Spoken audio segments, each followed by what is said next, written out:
ഇട്ടിട്ട് ആ കമ്പി ഇട്ടെടുക്ക്. അല്ല ചങ്ങന്മാരെ, എന്ത് മാഞ്ഞാളം കൊട്ടലാണിത്?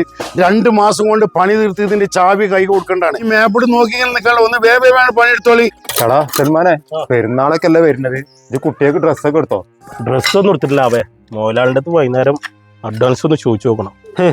അഡ്വാൻസ് എനിക്ക് തേങ്ങ കിട്ടും. ഇപ്പൊ തന്നെ മൂപ്പര് ചൂടായിട്ടാ പോയിക്കണ്. ആ സമയത്ത് എനിക്ക് അഡ്വാൻസ് തരല്ലേ? കലകലാന്ന് ഇങ്ങനെ വർത്താനം പറഞ്ഞ് നിക്കല്ലേ, ഒന്ന് പണിയെടുക്കാൻ നോക്കി നിങ്ങളെ. എടാ മോലാളി അവിടെ ഇരിക്കുന്നുണ്ട്. മോലാളി, പണിയൊക്കെ കഴിഞ്ഞിരിക്കണം, ഞങ്ങളെന്നാ പോട്ടെ. നിക്ക് ഇതാ ഇതില് 3 ആളെ കൂലി ഉണ്ട് കേട്ടോ. ശരി മോലാളി. മോലാളി, നിങ്ങള് പൈസ എണ്ണിയതിൽ തെറ്റിക്കണോ? ഇതിൽ പൈസ അധികം ഉണ്ടല്ലോ. പെരുന്നാളൊക്കെ അല്ലേ വരുന്നേ, പെണ്ണുവും കുട്ടികൾക്കും ഡ്രസ്സ് എന്തെങ്കിലുമൊക്കെ എടുത്തു കൊടുക്കി. അതിന് വേണ്ടി ഞാൻ മനഃപൂർവ്വം അധികം വെച്ചതാണ്. പിന്നെ നിങ്ങൾ പറയുന്നത് ഞാൻ കേട്ടു, ഞാനൊരു മൊരടനാണ്.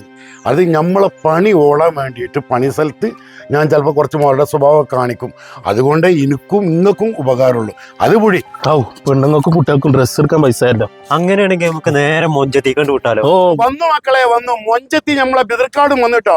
നമ്മളെ പെട്രോൾ പമ്പിന് ഓപ്പോസിറ്റ് ആയിക്കൊണ്ട് ഇന്ന് ഉദ്ഘാടനം കഴിഞ്ഞ വിവരം സസന്തോഷം നിങ്ങളെ അറിയിക്കുകയാണ്. സ്ത്രീകൾക്ക് ആവശ്യമായ എല്ലാവിധ വസ്ത്രങ്ങളുടെ വൻ ശേഖരണം നമ്മളുടെ മൊഞ്ചത്തി നിങ്ങൾക്കായിട്ട് ഒരുക്കി വെച്ചിട്ടുണ്ട്. പല ഡിസൈനുകളിലുള്ള ചുരിദാറുകൾ, ടോപ്പുകൾ, മാക്സികൾ എല്ലാം ഇവിടെ ലഭ്യമാണ്. വെസ്റ്റേൺ മോഡലിലെ ബാഗി പാന്റുകള്, ജീനുകള്, ഷർട്ടുകള് എല്ലാം ലഭ്യമാണ് കേട്ടോ. വലിയ പെരുന്നാളാണ് വരാൻ പോകുന്നത്.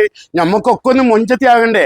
അപ്പൊ മൊഞ്ചത്തി കയറിയിട്ട് പോകുന്നോളിട്ടോ. പിന്നെ വിലയും പാകത്തിനേ ഉള്ളൂ. ഷോപ്പുമായി ബന്ധപ്പെടാനുള്ള നമ്പർ കാര്യങ്ങളൊക്കെ നമ്മൾ കൊടുക്കുന്നുണ്ട്. അപ്പൊ മക്കളെ, നമുക്ക് ഇവിടെ മാത്രമല്ല ഷോപ്പുള്ളത്, ദവർഷോലയുണ്ട്. അപ്പൊ ഇനി മൊഞ്ചത്തിയാകാൻ നേരെ മൊഞ്ചത്തിയിലേക്കാണ് പോകുന്നുള്ളൂ.